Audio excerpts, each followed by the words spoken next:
صل على محمد وآل محمد اللهم صل. ونستغفره ونؤمن به ونتوكل عليه ونعوذ بالله من شرور أنفسنا ومن سيئات أعمالنا من يهده الله فلا مضل له ومن يضلله فلا هادي له ونشهد أن لا إله إلا الله وحده لا شريك له ونشهد أن سيدنا ومولانا محمدا عبده ورسوله أما بعد أعوذ بالله من الشيطان الرجيم بسم الله الرحمن الرحيم والعصر إن الإنسان لفي خسر إلا الذين آمنوا وعملوا الصالحات وتواصوا بالحق وتواصوا بالصبر صدق اللہ العظیم. بزرگان محترم، معزز بھائیوں، بزرگوں اور گھروں میں بیٹھ کر سننے والی ہماری مائیں اور بہنیں اور بیٹیاں،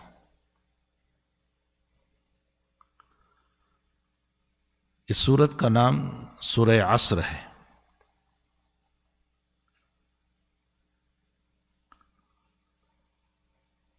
یہ سورت نازل ہونے کے اعتبار سے تو 13ویں نمبر پر ہے، 13 پر ہے. یعنی اللہ تعالیٰ نے جن صورتوں کو اتارا تھا ترتیب کے ساتھ، اس میں یہ 13ویں نمبر پر اتری ہے. پھر یہ سورت مکیۃ النزول ہے، مکے میں اتری ہے، لیکن ترتیب قرآن کے اعتبار سے اس کا نمبر 103واں ہے، 103 103 نمبر پر یہ سورت ہے. یہ سورت بڑی عجیب و غریب سورت ہے، اگرچہ چھوٹی سی سورت ہے لیکن بہت ہی عجیب و غریب سورت ہے. حضرت الامام محمد ابن ادریس الشافعی رحمۃ اللہ علیہ فرماتے ہیں، لو لم ينزل اللہ تبارک و تعالی القرآن لکفت هذه السورہ. اگر اللہ پورا قرآن نہ اتارتا تو امت کی ہدایت کے لیے یہ سورت کافی تھی. اب آپ انداز لگائیں کہ پوری سورت پورے قرآن کے مقابلے میں اس کو بیان کیا جا رہا ہے کہ اگر اللہ قرآن نہ اتارتا اور صرف یہ سورت اتار دیتا تو بھی کافی و شافی تھا. میں اس کی تھوڑی سی وضاحت کر دوں چند منٹوں کے اندر. والعصر، عصر کا ایک معنی عصر کا وقت بھی ہوتا ہے. عصر کا وقت بہت قیمتی وقت ہے. علماء نے لکھا ہے کہ فجر کا وقت مقام نبوت ہے اور عصر کا وقت مقام ولایت ہے. اب یہ بہت جو ہے گہری بات ہے، سمجھنے کے لیے وقت درکار ہے. فجر کا وقت مقام نبوات ہے اور عصر کا وقت مقام ولایت ہے. مطلب یہ ہے کہ عام طور پر انبیاء کرام علیہم الصلاۃ والتسلیم کو جو نبوت ملی ہے وہ فجر کے وقت میں ملی، اور عام طور پر اللہ تعالیٰ ولایتوں سے جن بندوں کو نوازتا ہے وہ عصر کا وقت ہے. تو فجر مقام نبوات ہے، عصر مقام ولایت ہے. اسی لیے محدثین نے لکھا ہے کہ فجر کا وقت سردار ہے کیونکہ نبوت سے تعلق ہے، اور عصر کا وقت جو ہے وہ وزیر ہے چونکہ ولایت سے تعلق ہے، اور ولایت تابع نبوت ہے، نبوت کے تابع ہیں. تو فجر کا وقت سردار ہے اور عصر کا وقت وزیر ہے. اسی لیے آپ غور فرمائیں کہ فجر کی نماز میں جہرن قرات رکھی اور عصر کے وقت میں سرن قرات رکھی. فجر میں زور سے امام صاحب پڑھتے ہیں اور عصر میں آہستہ پڑھتے ہیں۔ اس کا مطلب یہ نکل آیا کہ عصر کا وقت بہت قیمتی وقت ہے، بہت قیمتی وقت ہے۔ روایت میں آتا ہے کہ دنیا میں ایک قوم نے فجر سے ظہر تک کام کیا، یعنی یہود، اللہ کی عبادت کی ایک لمبے وقت تک، جتنی عبادت اتنا ثواب۔ ایک دوسری قوم آئی جن کو نصارہ کہا جاتا ہے، ظہر سے عصر تک کام کیا، جتنا کام اتنا معاوضہ، اتنی سیلری، اتنا بدلہ۔ ایک تیسری قوم آئی مسلمان، انہوں نے شارٹ کام کیا، عصر سے مغرب، یعنی ان کی عمر مختصر، بہت تھوڑی۔ اللہ کے نبی علیہ الصلوۃ والسلام نے فرمایا میری امت کی زیادہ سے زیادہ عمر 100 سال کی ہو سکتی۔ اب 100 سے اوپر کسی کا ہو جائے وہ شاذ نادر، لاکھوں میں ہوتے ہیں، ورنہ 100 سال زیادہ سے زیادہ، ورنہ عمومی امت کی عمر جو ہے وہ 60 اور 70 کے بیچ میں ہے، 60 اور 70 کے بیچ میں۔ ویسے اللہ کے نبی علیہ السلام نے بڑی عمر سے پناہ مانگی، بہت لمبی عمر سے پناہ مانگی۔ اللہم انی اعوذ بک من ارذل العمر، اے اللہ میں ایسی عمر سے پناہ چاہتا ہوں جس میں میں محتاج بن جاؤں۔ آج تو اولاد بھی ایسی نہیں ہوتی ہے کہ جو خدمت کرے، اولاد میں بھی وہ جذبات نہیں ہے اپنے ماں باپ کی خدمت کرنے کے جو پہلے جذبات تھے۔ تو ارذل امور سے نبی کریم صلی اللہ علیہ وسلم نے پناہ مانگی۔ اسی لیے کسی کو دعا دی جائے تو یوں دعا دی جائے اللہ عمر میں برکت عطا فرمائے، نہ یہ دعا دی جائے کہ اللہ تجھے 100 سال کا بنائے۔ روایتوں کی روشنی میں یہ دعا صحیح نہیں ہے۔ ہاں، اللہ تمہاری عمر میں برکت عطا فرمائے۔ برکت کا معنی ہوتا ہے سکون۔ اگر سکون ہے اس چیز سے اس کو برکت کہا گیا۔ نکاح کے موقع پر نبی علیہ الصلوۃ والسلام نے دعا دی بارک اللہ لک، اللہ تجھے برکت دے، مطلب اس نکاح سے تیری زندگی میں سکون ملے۔ کسی کی صحت کو دیکھ کر کے ہم یوں کہیں بارک اللہ لک، اللہ تجھے برکت دے، یعنی اللہ تیری صحت اور تندرستی میں سکون عطا کرے۔ کسی کے مکان کو دیکھ کر کے ہم یہ کہیں بارک اللہ لک، اللہ تمہیں برکت دے، یعنی تیرے مکان میں اللہ تجھے سکون عطا کرے۔ یہ ہے برکت کا معنی۔ برکت کا معنی لمبا ہو جانا نہیں، بڑھ جانا نہیں، 100 کے 200 ہو جانا نہیں، 200 کے 400 ہو جانا نہیں۔ مطلب یہ ہے کہ اللہ ان چیزوں سے تمہیں سکون عطا کرے۔ تو سکون کا معنی یہ برکت کا معنی ہے۔ اگر تھوڑی سی زندگی ہے، تھوڑا سا مال ہے، لیکن سکون ہے تو سمجھو برکت ہے۔ اور اربوں خربوں ہیں اور زندگی میں سکون نہیں تو سمجھو کہ برکت نہیں۔ تو نبی علیہ الصلوۃ والسلام نے برکت کی تو دعا دی ہے۔ حضرت امام مالک رحمۃ اللہ علیہ نے جب اپنا مکان بنایا تو اپنے مکان پر لکھا ماشاء اللہ لا حول ولا قوت الا باللہ۔ تو کسی سائل نے سوال کیا کہ حضرت آپ نے یہ کیوں لکھا؟ فرمایا تیری نظر سے بچنے کے لیے۔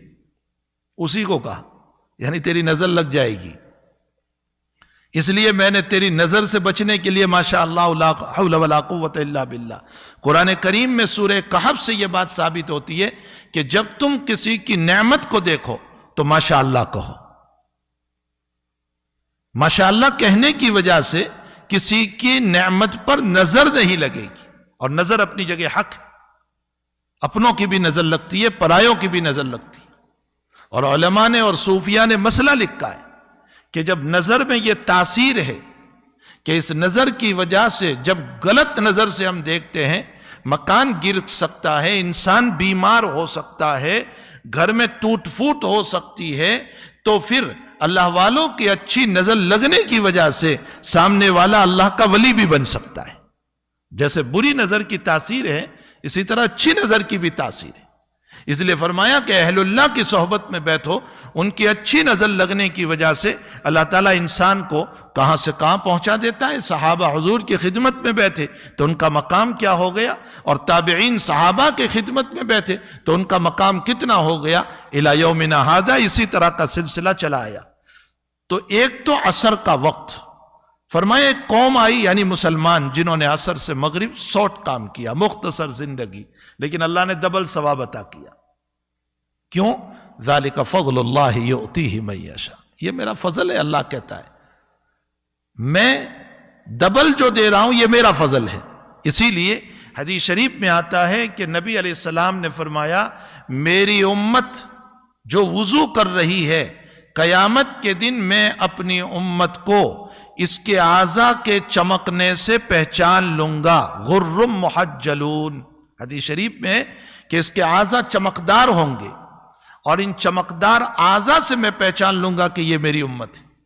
یہاں بھی یہی سوال ہوتا ہے کہ وضو تو پہلی امتوں میں بھی تھا، حدیث شریف سے ثابت ہے پہلی امتوں میں ابراہیم علیہ السلام سارہ علیہ السلام اپنی بیوی کو لے کر جا رہے تھے، راستے میں ظالم بادشاہ نے پکڑ لیا غلط کام کے لیے، تو سارہ علیہ السلام نے وضو کیا اور وضو کرنے کے بعد 2 رکعت نماز پڑھی۔